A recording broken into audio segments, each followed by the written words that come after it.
Mere Christianity by C.S. Lewis. Making and Begetting. Everyone has warned me not to tell you what I'm going to tell you in this last book. They all say, the ordinary reader does not want theology. Give him plain, practical religion. I have rejected their advice. I do not think the ordinary reader is such a fool. Theology means the science of God, and I think any man who wants to think about God at all would like to have the clearest and most accurate ideas about him which are available. You are not children. Why should you be treated like children? In a way, I quite understand why some people are put off by theology. I remember once when I had been giving a talk to the RAF, an old, hard-bitten officer got up and said, "I've no use for all that stuff. But mind you, I'm a religious man too. I know there's a God. I've felt him. Out alone in the desert at night, the tremendous mystery. And that's just why I don't believe all your neat little dogmas and formulas about him. To anyone who's met the real thing, they all seem so petty and pedantic and unreal." Now, in a sense, I quite agreed with that man. I think he had probably had a real experience of God in the desert. And when he turned from that experience to the Christian creeds, I think he really was turning from something real to something less real. In the same way, if a man has once looked at the Atlantic from the beach and then goes and looks at a map of the Atlantic, he also will be turning from something real to something less real, turning from real waves to a bit of coloured paper. But here comes the point. The map is admittedly only coloured paper, but there are two things you have to remember about it. In the first place, it is based on what hundreds and thousands of people have found out by sailing the real Atlantic. In that way, it has behind it masses of experience just as real as the one you could have from the beach, only while yours would be a single isolated glimpse, the map fits all those different experiences together. In the second place, if you want to go anywhere, the map is absolutely necessary. As long as you are content with walks on the beach, your own glimpses are far more fun than looking at a map. But the map is going to be more use than walks on the beach if you want to get to America. Now, theology is like the map. Merely learning and thinking about the Christian doctrines, if you stop there, is less real and less exciting than the sort of thing my friend got in the desert. Doctrines are not God. They are only a kind of map. But that map is based on the experience of hundreds of people who really were in touch with God, experiences compared with which any thrills or pious feelings you and I are likely to get on our own are very elementary and very confused. And secondly, if you want to get any further, you must use the map. You see, what happened to that man in the desert may have been real and was certainly exciting, but nothing comes of it. It leads nowhere. There is nothing to do about it. In fact, that is just why a vague religion, all about feeling God in nature and so on, is so attractive. It is all thrills and no work, like watching the waves from the beach. But you will not get to Newfoundland by studying the Atlantic that way, and you will not get eternal life by simply feeling the presence of God in flowers or music. Neither will you get anywhere by looking at maps without going to sea, nor will you be very safe if you go to sea without a map. In other words, theology is practical, especially now. In the old days, when there was less education and discussion, perhaps it was possible to get on with a very few simple ideas about God. But it is not so now. Everyone reads, everyone hears things discussed. Consequently, if you do not listen to theology, that will not mean that you have no ideas about God. It will mean that you have a lot of wrong ones, bad, muddled, out-of-date ideas. For a great many of the ideas about God which are trotted out as novelties today are simply the ones which real theologians tried centuries ago and rejected. To believe in the popular religion of modern England is retrogression, like believing the earth is flat. For when you get down to it, is not the popular idea of Christianity simply this: that Jesus Christ was a great moral teacher, and that if only we took his advice, we might be able to establish a better social order and avoid another war? Now, mind you, that is quite true, but it tells you much less than the whole truth about Christianity, and it has no practical importance at all. It is quite true that if we took Christ's advice, we should soon be living in a happier world. You need not even go as far as Christ. If we did all that Plato or Aristotle or Confucius told us, we should get on a great deal better than we do. And so what? We never have followed the advice of the great teachers. Why are we likely to begin now? Why are we more likely to follow Christ than any of the others? Because he is the best moral teacher? But that makes it even less likely that we shall follow him. If we cannot take the elementary lessons, is it likely we are going to take the most advanced one? If Christianity only means one more bit of good advice, then Christianity is of no importance. There has been no lack of good advice for the last 4,000 years. A bit more makes no difference. But as soon as you look at any real Christian writings, you find that they are talking about something quite different from this popular religion. They say that Christ is the Son of God, whatever that means. They say that those who give him their confidence can also become sons of God, whatever that means.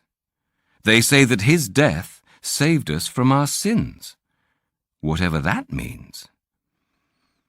There is no good complaining that these statements are difficult.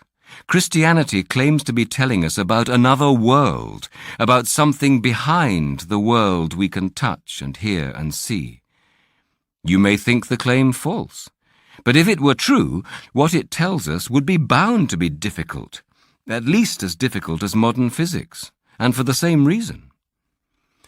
Now, the point in Christianity which gives us the greatest shock is the statement that by attaching ourselves to Christ, we can become sons of God. One asks, aren't we sons of God already? Surely the fatherhood of God is one of the main Christian ideas. Well, in a certain sense, no doubt we are sons of God already.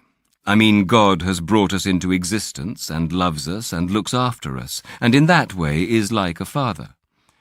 But when the Bible talks of our becoming sons of God, obviously it must mean something different. And that brings us up against the very center of theology. One of the creeds says that Christ is the Son of God, begotten, not created. And it adds, begotten by his Father before all worlds. And will you please get it quite clear that this has nothing to do with the fact that when Christ was born on earth as a man, that man was the son of a virgin. We are not now thinking about the virgin birth. We are thinking about something that happened before nature was created at all, before time began. Before all worlds, Christ is begotten, not created. What does it mean? We don't use the words begetting or begotten much in modern English, but everyone still knows what they mean. To beget is to become the father of. To create is to make. And the difference is this. When you beget something of the same kind as yourself. A man begets human babies. A beaver begets little beavers, and a bird begets eggs which turn into little birds. But when you make something of a different kind from yourself. A bird makes a nest. A beaver builds a dam. A man makes a wireless set. Or he may make something more like himself than a wireless set, say, a statue. If he is a clever enough carver, he may make a statue which is very like a man indeed. But, of course, it is not a real man. It only looks like one. It cannot breathe or think. It is not alive. Now that is the first thing to get clear. What God begets is God, just as what man begets is man. What God creates is not God, just as what man makes is not man. That is why men are not sons of God in the sense that Christ is. They may be like God in certain ways, but they are not things of the same kind. They are more like statues or pictures of God. A statue has the shape of a man but is not alive. In the same way, man has, in a sense I'm going to explain, the shape or likeness of God, but he has not got the kind of life God has.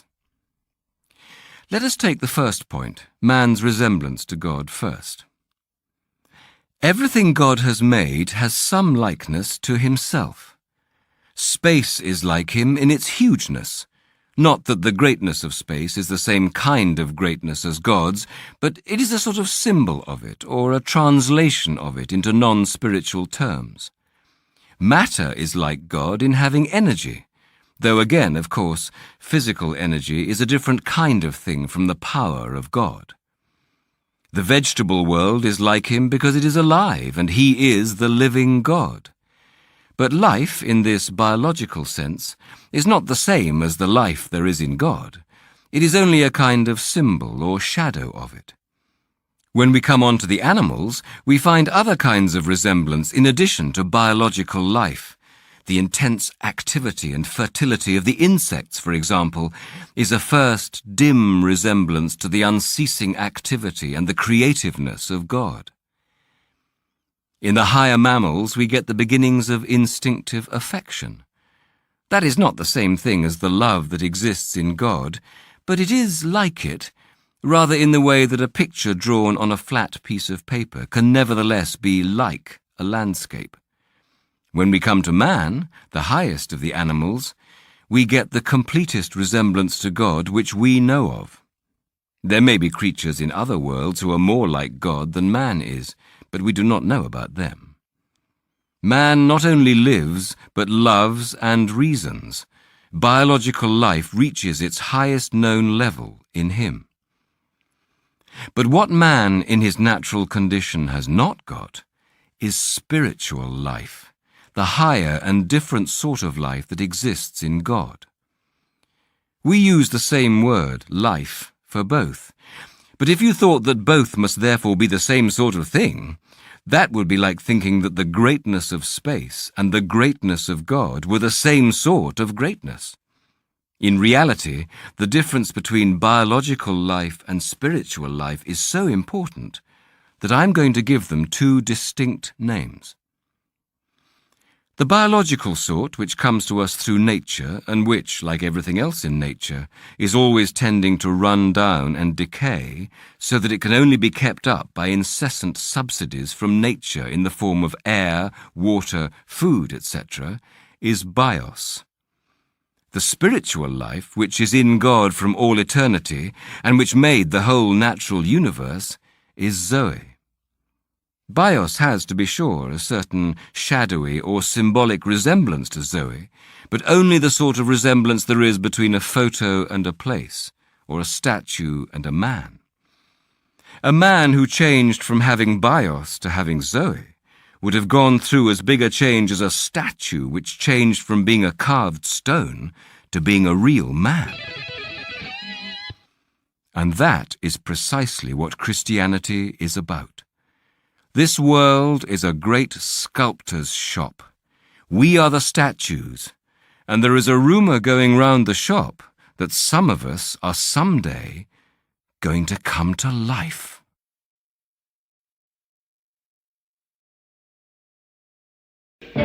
Children, you must ride on me.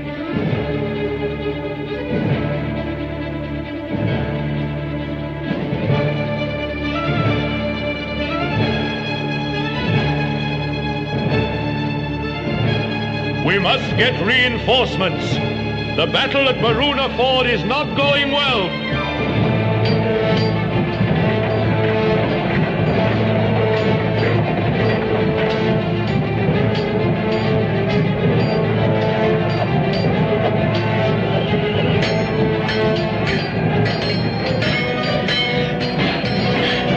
There are too many.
Look everywhere. Upstairs and downstairs, leave no corner unsearched.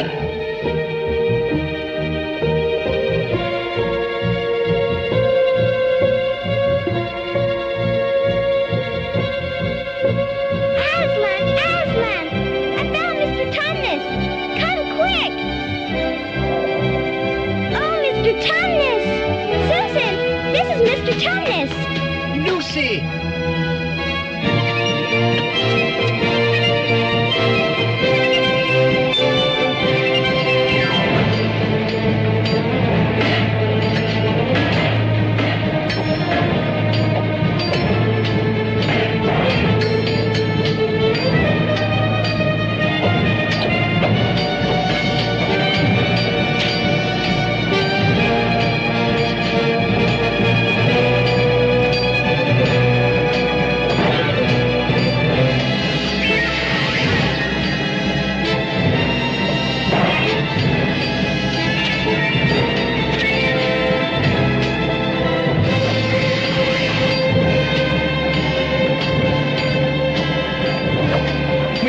The witch!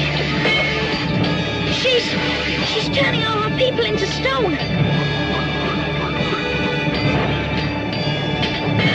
We must destroy her one.